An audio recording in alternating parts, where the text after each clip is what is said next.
They say you can feel the exact second your world tilts. And mine did the moment my boss leaned back in his chair, folded his hands, and said, "Elliot, after 17 years, your position's being eliminated." No emotion, no apologies, just cold, corporate finality.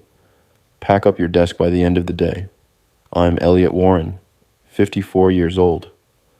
Until that Monday morning, I was senior systems analyst at Meridian Technologies, right here in Columbus, Ohio. Nearly 2 decades spent holding the company's digital heart together. From the era of dial-up modems to cloud servers humming silently in temperature-controlled rooms. I watched 3 CEOs waltz in and out of that office while I stayed put, the one constant in a sea of rebranding and restructuring. I trained every new hire. I retrieved every file that some panicked employee swore was lost forever.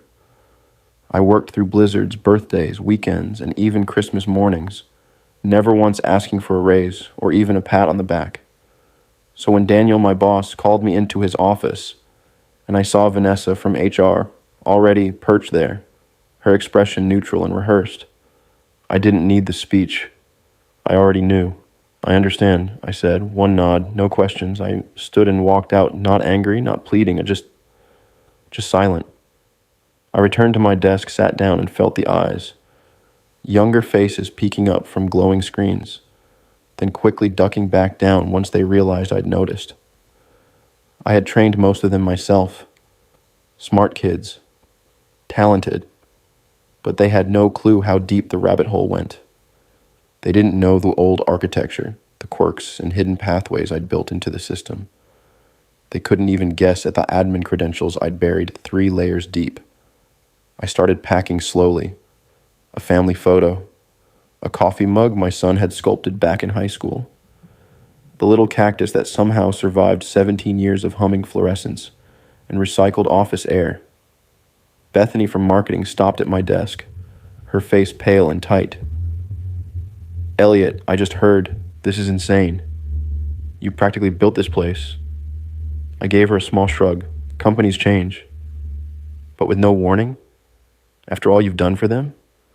Her voice cracked, the volume pulling in toward nearby stairs. "It's fine," I lied, lowering my voice. It wasn't fine, but I wasn't about to turn my exit into office theater. As I slung my bag over my shoulder, Daniel stepped out of his office, leaning casually on the doorframe, watching me. He didn't speak, didn't offer a handshake or even a goodbye, just stood there like security, making sure the exit was real. What none of them understood, what they'd never even bothered to learn, was that I'd quietly become the single most irreplaceable person in the entire company. Not because I was some genius, but because I was meticulous. Every system, every access point, every update, I documented it all. Years ago, during a scandal that nearly took the company down, the legal team had asked me to design airtight audit trails for internal monitoring. I had done that. I also kept encrypted copies on drives in my car. I sat behind the wheel, staring at the building's towering glass windows. That security badge I'd just surrendered, I'd renewed it 16 times, 16 years gone in a 2-minute conversation. I started the engine and pulled away. Wednesday would be interesting. I'd joined Meridian back when it was nothing more than 2 floors in a forgettable business park. Back when my daughter Olivia was still gluing macaroni to construction paper in kindergarten. Now she was finishing her master's degree. The company had grown, and I'd grown with it. I turned down offers from competitors because I believed in loyalty. An old-fashioned flaw, I guess. My wife, Andrea, used to joke that the servers were my second family. She wasn't entirely wrong. I knew every inch of that digital skeleton, every workaround, every buried backdoor that the people in suits didn't even know that existed. The systems I built had outlived 3 acquisitions and countless innovative pivots that came and went with each new management team. Daniel, the guy who fired me, only became my boss 5 years ago. He was the typical corporate climber, young, armed with an MBA, and fluent in buzzwords like streamline and efficiency. He referred to us as IT resources instead of people, which told me everything I needed to know. At first, I tried to help him understand the monster he'd inherited. Our systems weren't some clean modular design. They were the result of years of patched-together solutions, band-aids that had hardened into bones. But Daniel didn't want to listen. He wanted to future-proof. About 6 months ago, he brought in a consultant, Jason Phillips. Expensive suit, firm handshake, Stanford grad, and his LinkedIn made sure you didn't forget it. I'd pass their closed-door meetings in the hallway, their voices dropping whenever I came near. 3 months back, I noticed my administrative privileges starting to change. Subtle adjustments, so minor most wouldn't catch them. But I did. I didn't protest. I watched. I documented. One evening, sitting on the porch with Andrea nursing a beer, she glanced over. "You've seemed off lately. Something going on at work?" I lied, as calmly as I could. "Just changes. Nothing I haven't seen before." But these changes weren't like the others. I wasn't just being overlooked. I was being pushed aside. Meeting invites started to dry up. Emails about system upgrades, patches, or server maintenance, all the things I'd normally handle, stopped landing in my inbox. Projects I would have led were quietly assigned to the newer, younger hires. And then I found it. A company-wide memo about modernization initiatives, sent weeks ago, yet somehow never forwarded to me. The document laid out a complete restructuring of the IT department under new leadership. Jason Phillips. My name wasn't on the new organizational chart at all. That same afternoon, I noticed something else. During a routine security scan, one of those background tasks nobody cared about anymore, but that I still ran out of habit. Something odd caught my eye. A series of recurring payments buried deep in the financial software. Transfers to a vendor I didn't recognize. Apex Solutions Group. A quick search told me everything I needed to know. Apex had only been registered last year, and the listed business address was a UPS store. Nothing more than a mailbox. The payments had started small, but month after month the amounts grew. I didn't raise the alarm.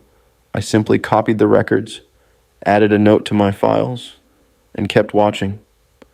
Funny thing about being the quiet man in the corner, people forget you're there. They assume you see nothing. But sometimes you see everything. The morning after they let me go, I sat in my home office staring at my laptop. No alarm clock, no commute, no emails demanding attention. Just silence. And the lingering weight of what had happened. Andrea walked in and placed a mug of coffee on my desk, her hand resting on my shoulder for a second. She didn't need to say anything. After 19 years together, silence said enough. "I'm heading to the store," she said softly. "Need anything?" I shook my head. Once the door closed, I opened the bottom drawer of my desk and pulled out one of the flash drives I'd stored away. Company policy had always been strict about removing internal data, but years ago when the legal department asked me to build an audit system for detecting insider threats, I made it clear that off-site backups were a requirement. They signed off on it, then promptly forgot. I plugged the drive into my laptop and started digging through the files. Internal emails, old meeting minutes, financial records, the kind of information most employees would never have access to. And there it was, a complete transaction history showing payments to Apex Solutions Group. Nearly $1.8 million, spread over 18 months. The approval chain led directly to the CFO, Brian Wilcox. I kept going, cross-referencing payment dates, matching amounts against other transactions. The pattern wasn't even subtle once you knew what to look for. The payments lined up perfectly with software license renewals for the systems we used across the company. Except the amounts were off, inflated, sometimes by 15%, sometimes 20%, small enough to avoid obvious suspicion, large enough to add up over time. I pulled up the business registration records for Apex. The listed owner, Thomas Wilcox. A quick search on social media confirmed it. Brian's brother-in-law.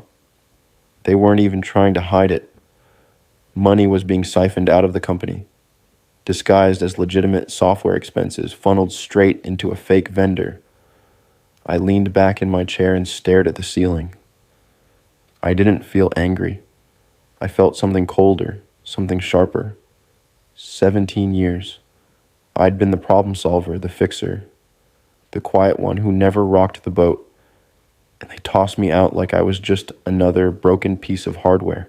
My phone vibrated on the desk. A text from Steven, one of the junior analysts I'd mentored for the past 2 years. Sorry about yesterday, total BS what they did. Phillips is already moving into your old office. I set the phone down. It all made sense now. Daniel and Brian Wilcox had to get me out of the way before anyone connected the dots. I was the last loose end, the one person who could unravel everything, and they thought firing me would erase the problem. I opened a new email, addressed it to the board of directors. My fingers hovered over the keyboard. I drafted a short message. The facts were simple, the evidence clear, but I didn't send it. Too soon. Too easy to dismiss as a bitter ex-employee taking cheap shots. I needed something better, something irrefutable. I deleted the draft. Tomorrow was Wednesday, board meeting day, the day they'd present quarterly financials and sign off on executive bonuses. The timing couldn't be better. I closed the laptop and walked to the window, staring out at the quiet street where Andrea and I had raised our family, built our life. For the first time since yesterday, I smiled. On Wednesday morning, I sat alone in my car, parked across the street from Meridian's headquarters, watching as employees moved in and out of the revolving doors like it was just another normal day. My laptop sat open on the passenger seat, logged into an old email account I'd created years ago for internal security testing. It looked like an official company address, but it wasn't listed in Meridian's directory. The perfect cover. At exactly 9:15 a.m., I sent the first email. I kept it simple. The subject line read, "Financial irregularities. Urgent review needed." Inside, I included a brief summary of the Apex Solutions group payments. I left out the part about the brother-in-law, though. If Daniel was involved, I expected panic. If he wasn't, he'd start investigating. Either way, it would give me an answer. By 9:45, my phone rang. Daniel's number flashed on the screen, but I let it go to voicemail. His message was short and tense, and he said we needed to discuss the email immediately and asked me to call him back. I didn't. Instead, I packed up and drove to a coffee shop, ordered a black coffee, and set up my laptop in the corner to wait. At 10:30, another email arrived, this time from Vanessa in HR. Her tone was formal, cold, and sharp. She wrote that my message violated my separation agreement and warned me to cease all contact with Meridian employees. She reminded me of my confidentiality obligations and said any further communication might lead to legal action. The problem with that threat was simple. I had never signed a separation agreement. At noon, I drove to the bank and unlocked my safe deposit box. Inside was another backup drive, older but with some files I hadn't included in the others. I pulled out the original security audit records I designed, and the details were clear as day. According to the documents, Brian Wilcox had personally submitted a request for expanded access to the company's financial systems. The date of the request matched the timeline perfectly. It was made 18 months ago, the same week the first Apex payment was processed. When I got home, I noticed 3 missed calls. Daniel, Vanessa, and now Jason Phillips. Jason getting involved this quickly caught me off guard. I logged into my personal email and saw a message from Steven, the junior analyst, marked urgent. He wrote that everyone at Meridian was talking about my email. Jason Phillips had already called an emergency meeting, and IT was stripping my access to everything, even historical files the team needed for day-to-day work. He ended the message asking me what was going on. I sent him a simple reply. Don't get involved, Steven. Just watch. At 3 p.m., my home phone rang. It was a number I hadn't used for business in years. I answered but stayed silent. On the other end, I heard Brian Wilcox's voice, calm and steady. He said we should talk about my concerns and that there must have been a misunderstanding. I didn't respond right away, and when I finally did, I asked, "Is that what you call it?" He kept his voice level, telling me that transition periods were always tricky, and if I had financial concerns, the board was the right place to raise them. Then he quickly corrected himself, suggesting the board didn't need to be burdened with operational details. He offered to meet with me privately the next day, just the two of us, so we could clear things up. I told him I was busy and added that I thought the board might be very interested in Apex Solutions Group and in his brother-in-law. His sharp intake of breath told me everything I needed to know. After a pause, he said I was making a serious mistake and tried offering me a way out. Severance, references, whatever I wanted. I hung up without another word. 10 minutes later, Vanessa emailed again. Suddenly, my severance package had doubled, and attached was a new agreement demanding complete confidentiality on all company matters. They still thought this was about money, and they believed they were handling a simple extortion attempt. They had no idea what was coming.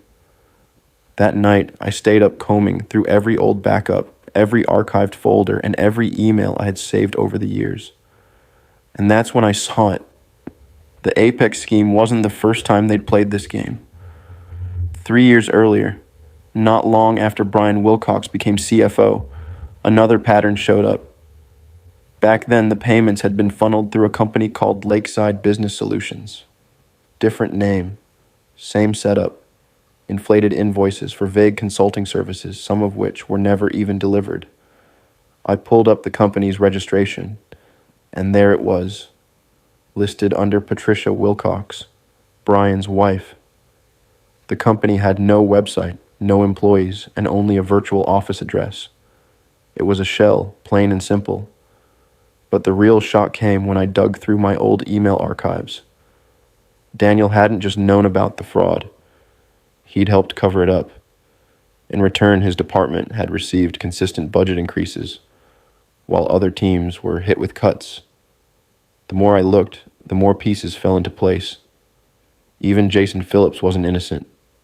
His so-called consulting firm had bypassed the normal approval channels completely. His real job wasn't to modernize IT. It was to eliminate me before I ever noticed the financial pattern. The scheme was clever in its simplicity. Create fake but official-looking vendors, approve the payments, inflate the prices, and split the difference. Because some services were technically real, auditors searching for fully fake transactions never flagged it. Over the course of 3 years, they'd quietly siphoned away nearly $4.3 million. I compiled everything into a full report, spreadsheets showing the gradual increases, business registrations linking the shell companies to Brian's family, and emails confirming Daniel's involvement. Every piece of the puzzle was locked in place. Then I did something they wouldn't expect. I contacted Robert Chen, a board member I'd worked with years ago during a major security implementation. He was semi-retired now, but still attended quarterly meetings and kept an ear to the ground. When I called, he answered on the second ring. "Jake Wilson," he said, his tone warm with familiarity. "Long time. Heard you left Meridian." "Not by choice," I replied. "Robert, I need 15 minutes of your time. It's important. There was a pause on the line. Then he asked, "Is this about why Brian and Daniel have been huddled together looking like death warmed over? Board meeting was tense yesterday." "Probably," I said. He chuckled. "Always figured you knew where the bodies were buried. Where can we meet?" An hour later, we sat on a bench in a quiet park 3 miles from Meridian's headquarters. I handed him a sealed envelope, inside of which was a printed summary and a flash drive. "That's everything," I said. "Dates, amounts, connections. I'm not looking for my job back. I'm not looking for money. I just want the right people to know." Robert studied me for a long moment, his expression unreadable. "Why come to me?" "Because you actually read audit reports," I said. "I've watched you in meetings. You ask questions." He nodded slowly, tucking the envelope into his coat. "There's an emergency board session tomorrow. Finance committee review. Convenient timing, Jake. If this checks out, there will be serious consequences," he added. "I'm counting on it," I said. As I walked back to my car, my phone buzzed. It was a text from Andrea. "Some guy named Jason Phillips came by the house looking for you. Said it was urgent. I told him you were out." They were getting desperate. Good. That afternoon, 2 competing firms reached out with job offers, both for senior roles, both with signing bonuses larger than I'd ever seen. Word had spread about my sudden availability. I ignored them. This wasn't about getting another job. It was about finishing what they had started. That night, using system credentials that should have been revoked, but weren't, thanks to a sloppy IT transition under Jason, I logged into Meridian's email server one last time. I scheduled an email to go out to every board member at precisely 8 a.m. the next morning. The subject line was direct. "Before you approve Q2 bonuses, read this." Attached was my full report. Friday morning dawned clear and bright. I sat on my porch, coffee in hand, watching the neighborhood start its day. No alarm clock, no commute, just waiting. Right on schedule, at 8 a.m., my email was delivered to every board member. By 8:17, my phone started ringing. Unknown numbers, one after another, likely assistants trying to reach me on behalf of panicked board members. I let every call go to voicemail. At 9 a.m., the Emergency Finance Committee meeting would begin. Robert Chen would be there, envelope in hand, watching as my email landed, and the room reacted. At 9:32, I got a text from Stephen. "Police are here, Wilcox and Daniel being questioned in conference rooms. Phillips looking sick." "What did you do?" I didn't reply. The wheels were turning exactly as I'd planned. At 10 a.m., Meridian's general counsel called. Unlike the others, I picked up. "Mr. Wilson, this is Patricia Graves from Legal. We need you to come in immediately to discuss the information you've provided to the board." "I'm available by phone," I answered calmly. "This really requires an in-person discussion." "No, it doesn't," I cut in. "Everything I know is in that report. Everything I have is already backed up in multiple secure locations. If anything happens to me or my family, additional copies go to the SEC, IRS, and 3 news outlets." There was a long silence. When she finally spoke, her voice was carefully controlled. "Mr. Wilson, the board is taking this extremely seriously. Several executives have already been placed on administrative leave pending investigation. They would appreciate your cooperation." "I've cooperated fully," I said. "My part is done." After the call ended, I drove to a diner about 20 miles outside Columbus. No sense making myself easy to find that day. Over lunch, the first headlines started appearing on local business sites. Meridian Technologies, executives under investigation for financial irregularities. No names yet, but I knew they'd surface soon enough. At 2 p.m., Robert Chen called. There was no greeting. "It's a bloodbath," he said flatly.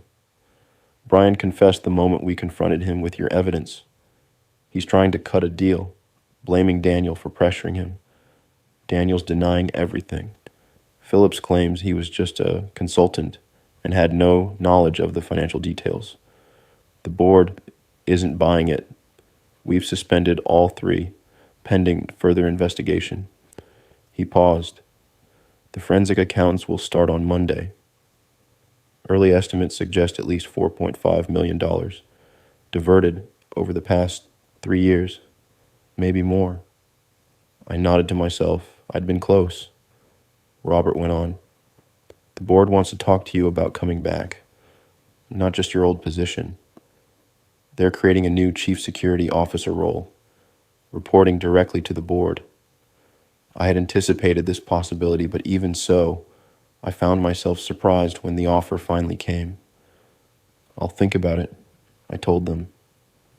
That evening I sat down and told Andrea everything, all of it.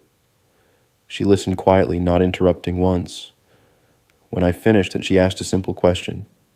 "What do you want to do?" It was a good question. The revenge part was already complete. The people who had pushed me out were now being pushed out themselves, and likely facing criminal charges.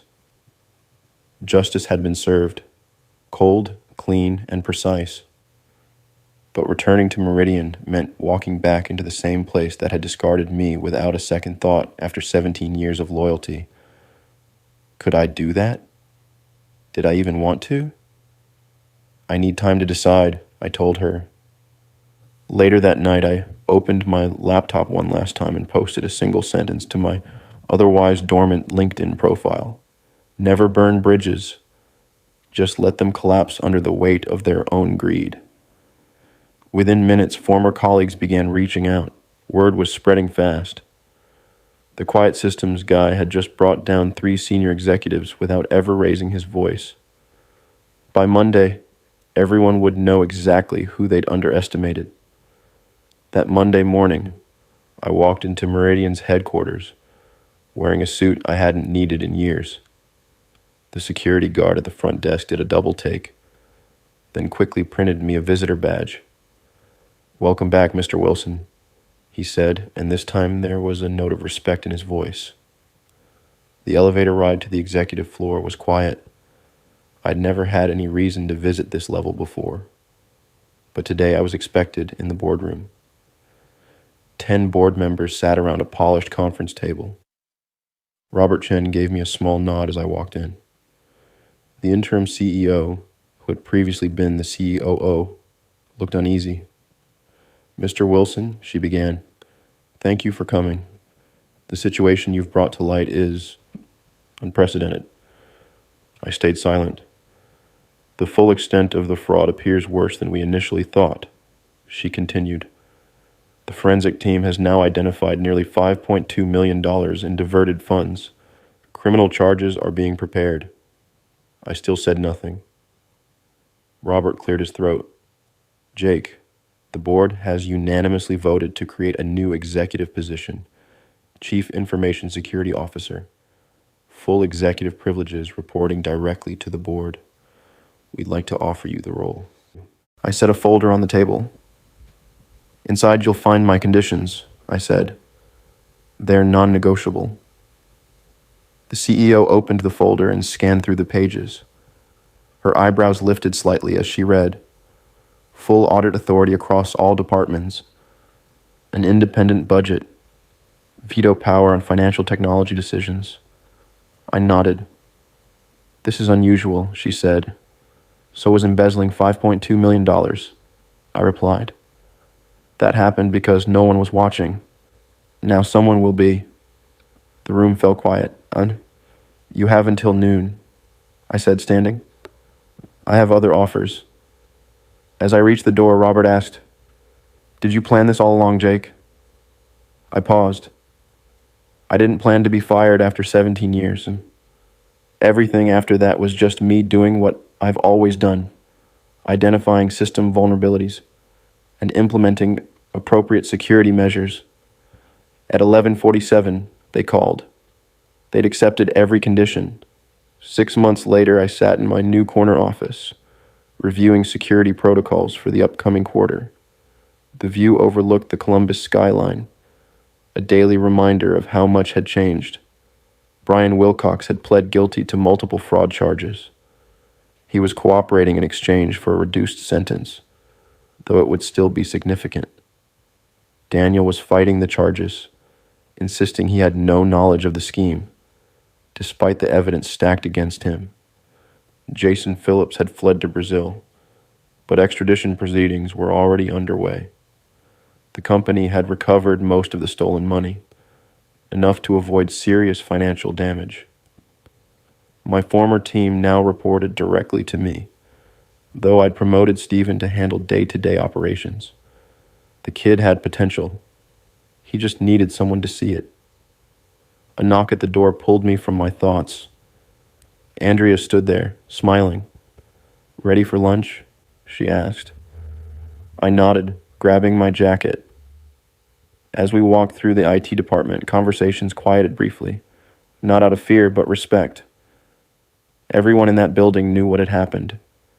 They knew I could have destroyed the company, but instead, I'd chosen to save it. In the elevator, Andrea reached for my hand and gave it a light squeeze. "Happy?" she asked. I thought about it. The anger that had driven me in those first few days after being fired had long since faded. What remained wasn't exactly happiness, more like satisfaction, completion. "I'm good," I said. Outside, the October sun warmed our faces as we walked to a nearby restaurant. My phone buzzed with a new message from Robert Chen. "Board approved your security budget increase. Unanimous vote." I smiled slightly. No arguments, no questions, and just trust. Andrea noticed the expression on my face. "What is it?" "Nothing," I said, sliding the phone back into my pocket. "Just thinking about bridges. Some collapse under their own weight. Others, once repaired, become stronger than they ever were before. And I knew I'd built this one right. This time,